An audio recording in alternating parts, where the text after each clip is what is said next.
गाना गावत हमारा गांव के एगो लड़की गईले रहली जोन पूरा देश सुनल। सुरुचि हमारे गांव की लड़की है, कहीं ई ना कि पंचायत में दूसरा गांव के 5 किलोमीटर। हमारा गांव के लड़की, जिस लड़की का नाम नेहा सिंह राठौर, जो गाई थी कि यूपी में तो वैसा गीत गाओ कि सब लोग सुने। तो हमने के वो धरती कहीं जाके कुछ न कुछ वायरल होता रहेला। हमारा गांव के अबू हमारा गांव पे तो मिलाऊ दे मई में आवे के बाद मिला ले। हाँ छोड़ा तुम लोग यहाँ जा मत देखा जा, सुते उते में हमारा बड़ा दिक्कत हुई, खातिरदारी में हमारा जागे के पड़ी। हम क्षमा चाहते नहीं उजले को रास्ता जला रामगढ़ के उतर निकल जाए। अच्छा तेको चाहिए सुना था। हाँ कैसे? अरे राम जी के भइले जनमवा ए रामा चैत महीनवा कि चैत महीनवा ए रामा चैत महीनवा। रोआ सबे तैयार बनी? ओके ओके मूड में। अरे राम जी के भाई ले जनामा ए रामा चैत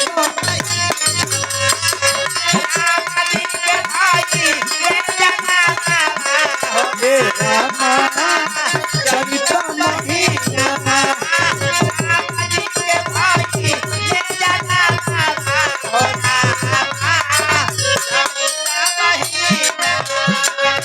चैत महीनवा ए रामा चैत महीनवा।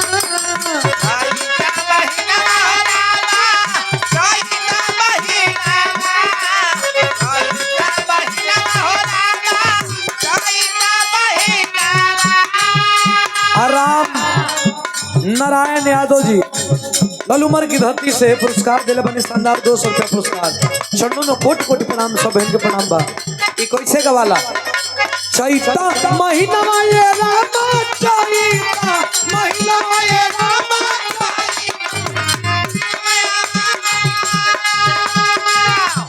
चैत महीनवा। राम जी के भाई ले जनामा ए रामा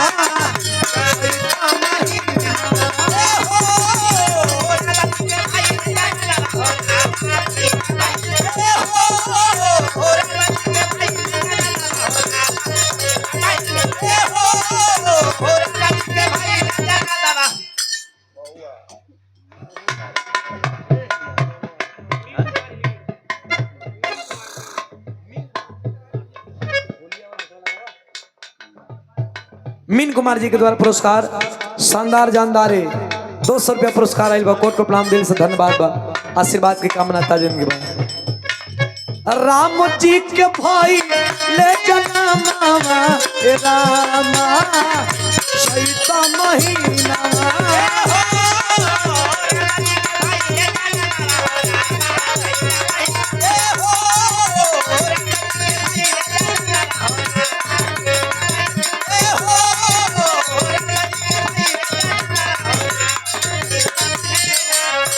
केरे लुटावेला अनधन सोना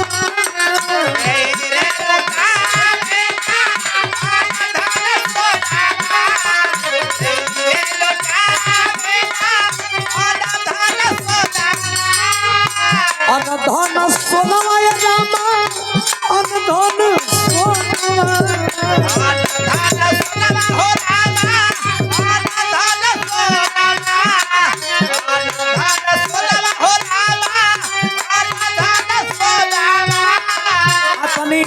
रोमांटिक चैता का वाला महुआ बिना हम न जाइब ए रामा देवरा के साथ। महुआ बिना हम न जाइब रामा देवरा के साथ।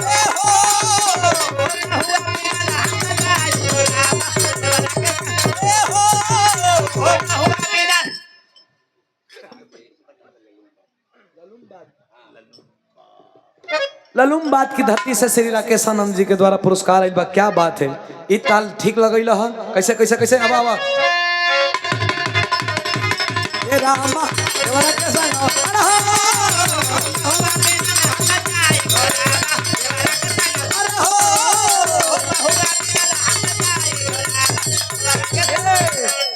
एक कत्ता में देवरा या रामा महुआ उठावे